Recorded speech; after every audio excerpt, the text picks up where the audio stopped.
नमस्कार दोस्तों, मेरा नाम अभय सोनी। मैं बीए प्रथम वर्ष के प्रथम सेमेस्टर हिंदी का भाग 1 आज आप लोगों को पढ़ाएंगे, जिसमें 2 कवि रखे गए हैं।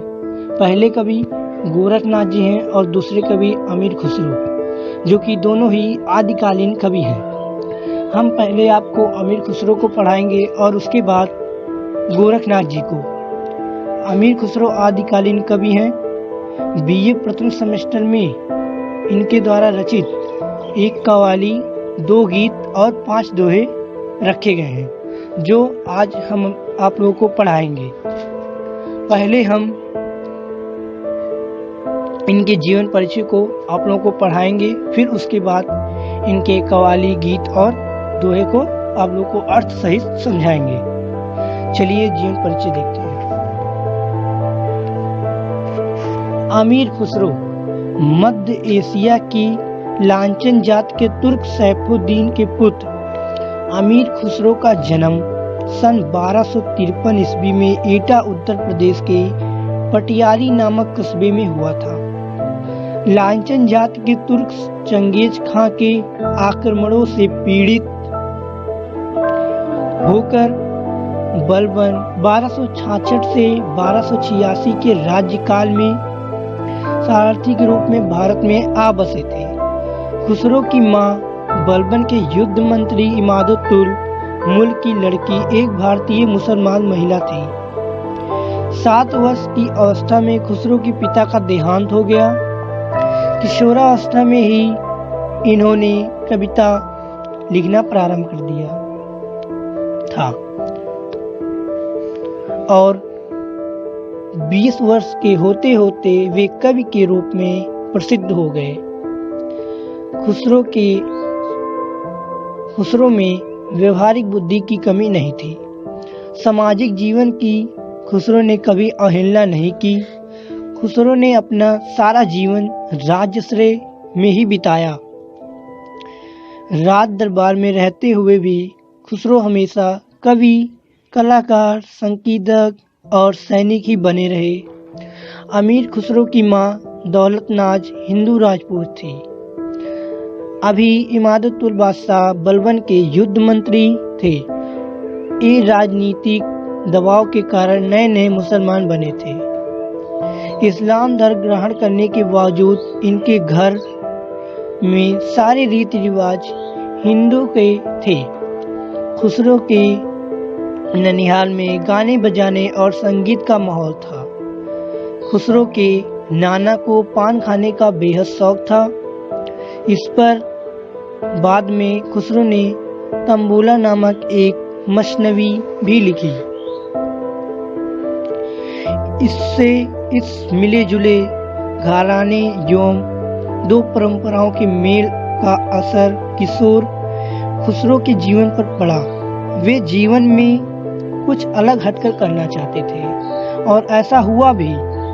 खुसरो के श्यामवर रसई नाना इमादुद्दौला और पिता अमीर सैफुद्दीन दोनों ही चिश्तिया सूफी संप्रदाय के महान सूफी साधक एवं संत हजरत निजामुद्दीन औलिया उर्फ सुल्तानुल मशाइख के भक्त अथवा मुरीद थे। उनके समस्त परिवार ने औलिया साहब से धर्म दीक्षा ली थी।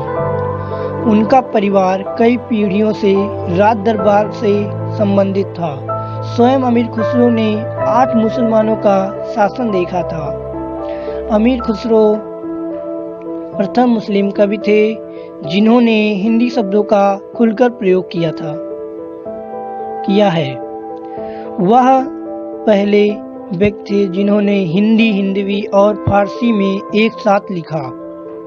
उन्हें खड़ी बोली के आविष्कार का श्रेय दिया जाता है।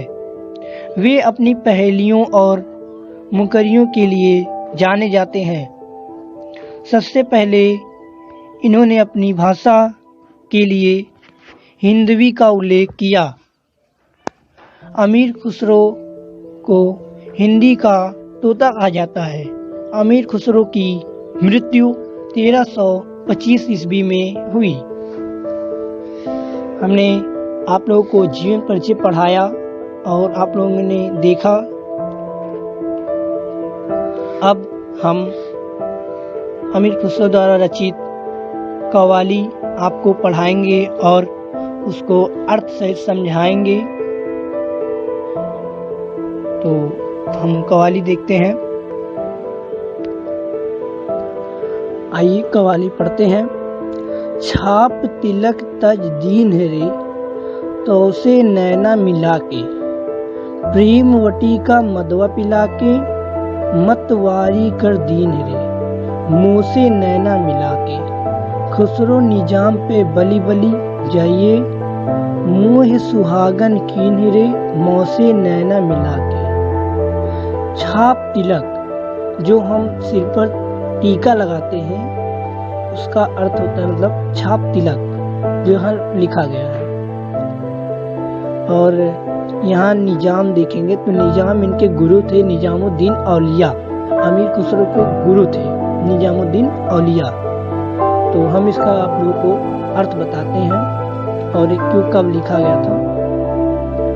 छाप तिलक सब छीनी 14वीं शताब्दी में सूफी संत अमीर खुसरो की एक कविता है जो अवधी में लिखी गई है। इससे समानतः कव्वाली की तरह गाया गया है। सूफी मत के सूफी कव्वाली गाकर इबादत की जाती है। छाप तिलक सब छीनी की एक ऐसी कव्वाली है जिसे निजामुद्दीन औलिया के लिए गाया गया है। यह कव्वाली उस्ताद निजामुद्दीन औलिया के प्रति समर्पण है।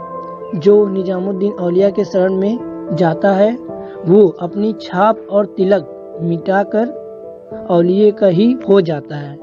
भारतीय उपमहाद्वीप के प्रसिद्ध गायकों ने इसे गाया है, जैसे नुसरत फतेह अली खान, फरीद अयाज, नहीद अख्तर, मेहनाज बेगम आदि ने इसे गाया।